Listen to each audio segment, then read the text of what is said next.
सितारों की दुनिया. In my previous video about moksha, I summarized different paths to liberation. The first and foremost being Karma Yoga. If you have not watched the video, click the link above. The link is also in the description section. Alright then, let's move forward and talk about Karma Yoga.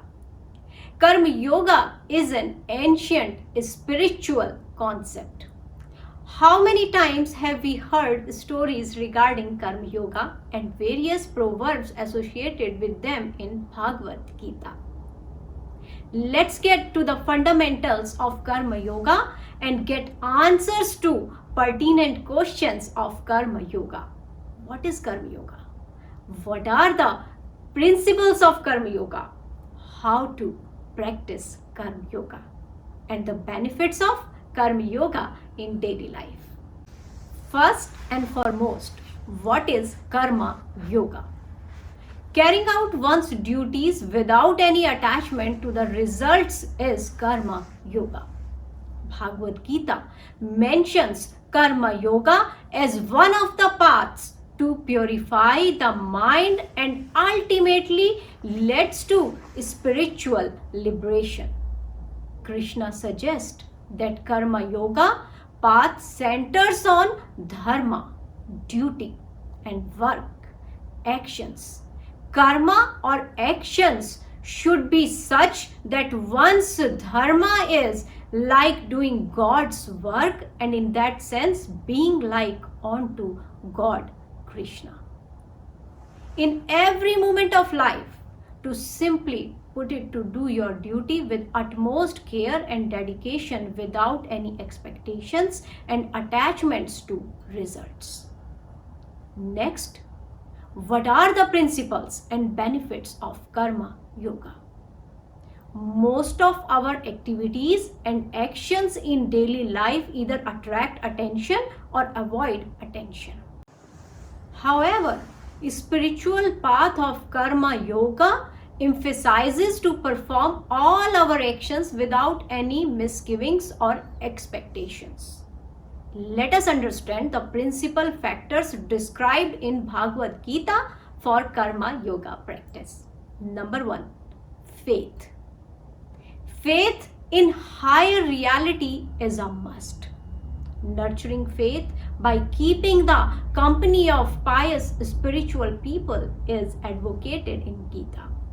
This infuses positivity and wisdom of better living. Number 2, right knowledge. Without right knowledge, we continue to engage in egocentric actions and that way we keep on collecting immoral karma. The Bhagavad Gita recommends Jnana Karma Yoga, which is the yoga of practicing selfless actions with right knowledge as the correct approach. Third principal factor is purity. Karma Yoga cannot be experienced with an impure mind. An impure mind is filled with tainted thoughts and purposes. The purity of the mind has to be maintained at all the 3 levels, that is, intent, thought, and action. All desire-ridden actions arise since the 3 gunas are at play: sattva, rajas, and tamas. They are responsible for binding actions of selfishness, egoism, and ignorance. The predominance of sattva guna should be included so that one can transcend all the gunas and engage in desireless action. Number 4 is objectivity or detachment. Most people have strong likes and dislikes about most things. What we like today is not necessary we like it tomorrow. This is called attachment. Gita mentions liberation cannot be attained with desire-oriented actions and attachments. This leads to emotional instability. Feelings of worry, fear, stress, and anxiety, and these emotions takes one away for the goal of liberation. Dispassion in every action is a must to practice true Karma Yoga. Practicing Karma Yoga means doing your duty without attachment, whether you like your duty or not. You still do it your best. You do your duty without any attachment. For example, if you are a teacher, you don't teach one student better than because you like him more. You always perform your duty without any kind of attachment to the process or result. Number 5 is judgment. The seekers of spiritual liberation should avoid indiscriminate application of the principles of Karma Yoga to any action without giving it a careful thought. The purpose of Karma Yoga is to do one's duties and serve the righteous purposes of creation. The Holy Scripture Bhagavad Gita recommends the cultivation of judgment or buddhi in order to practice the true Karma Yoga. Sixth principal factor is self-absorption. Bhagavad Gita describes the Atma Samyama Yoga, which helps a Karma Yogi to continue his effort with equability and dispassion. Devotion. Devotion is the final fruit of Karma Yogi. Pure devotion arises from the predominance of Sattva Guna, where the devotee has completely dedicated himself to the service of humanity or higher reality through persistent practice of Karma Yoga. After having acquired right knowledge and by renouncing the fruits of his actions, cultivated right discrimination and steadied his mind in the contemplation of higher consciousness through the practice of contemplation and meditation. Seventh principal factor is duty. Everybody has duties in life. Some duties are given to you. You don't have a choice. For example, your duty as a citizen, as a member of society, as a son, daughter, as a brother, sister, etc. Other duties, you choose yourself. For example, your duty as an employer, as a husband, wife, as a friend, etc. In Karma Yoga, it is important to prioritize your duties, to know what is most important and which duty you should give more importance over other. It is important to realize that the highest duty you can have is the duty towards yourself. This means that you should first take care of yourself, do what is good for you, and then only you can do what is good for others. For example, let's say you are ill and lying in bed. If you are ill, you should rest so you get better soon, but late in the night. You get a call from a friend saying he feels lonely and he wants your company. Even though it is your duty as a friend to support your friend who needs company at that time, it is better, more important to take care of yourself and to get better before you can help your friend. It is also important to fulfill your duty at your best. For example, if you are given a room to clean, you don't clean it very well because no one is watching, or you think what you get paid for it is very less. Another example can be when your employer asks you to do something at work. You have two options. You can do what he asks, nothing more, nothing less. You could have done it better and more detailed, but because your working day was almost over, you quickly finished the work and went home. Eighth principal factor is ego. Ego is all the ideas you have about yourselves or others. It includes our likes, dislikes, desires, etc. With every action we do, we tend to think about the consequences for ourselves. How does it affect ourselves, our image, etc.? Karma Yoga is all about doing your duty without thinking about yourself. The main purpose of Karma Yoga is to control and eventually let go of your ego. It is essential that in the practice of Karma Yoga, you do not involve your ego, because only then you can do it without attachment and desire.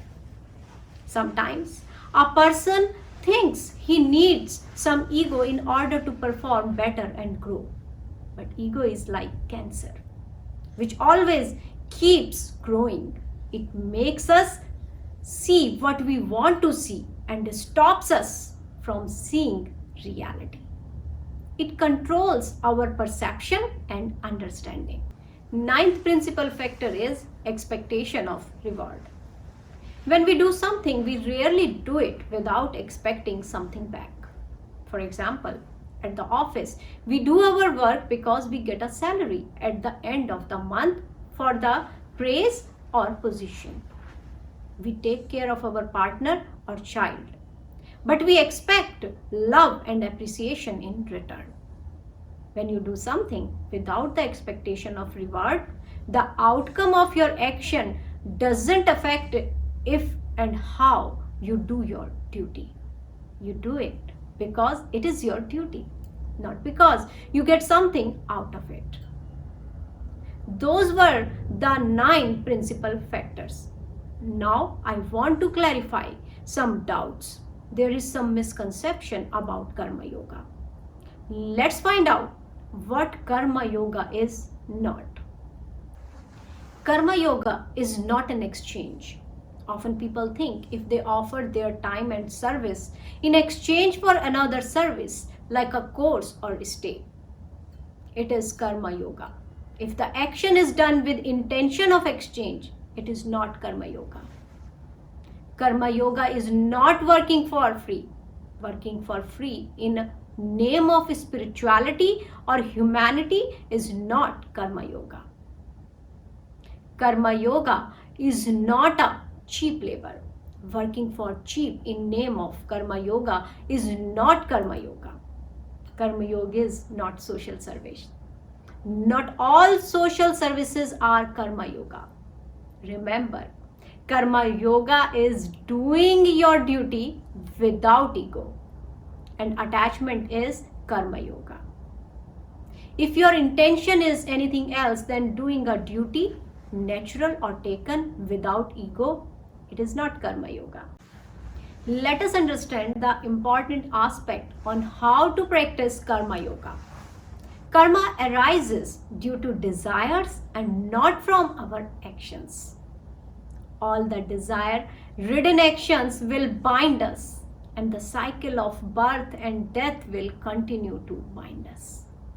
So, curtail and reduce your desires, but continue with your activities even if they are unpleasant or painful to perform. Do not neglect your daily duties and responsibilities. Bring your spirituality and balanced approach to all your actions. Try to make it a part of your daily living. Actions govern our existence. Higher consciousness created life and living by action and collective action. Karma of living beings keeps the world going. So do your duty with detachment. Renunciation is not to mistaken for an escape from our daily duties and responsibilities. Doing so would add to our selfish karma. True renunciation is giving up of the desires for the fruit of our actions and surrendering to the will of higher reality should be our approach. Learn to engage your minds in contemplation. Make an effort to remain in an absorbed state and perform actions with sacrificial attitude. When performing any action, be completely free from attachments and desires, but engage in actions to uphold your dharma. Attend to your daily duties and attend to the regularities of the world. I hope this video gives you clarity on Karma Yoga. Don't forget to subscribe so you can stay tuned with other video about part 2 liberations. Thank you for watching Sitaron Ki Duniya.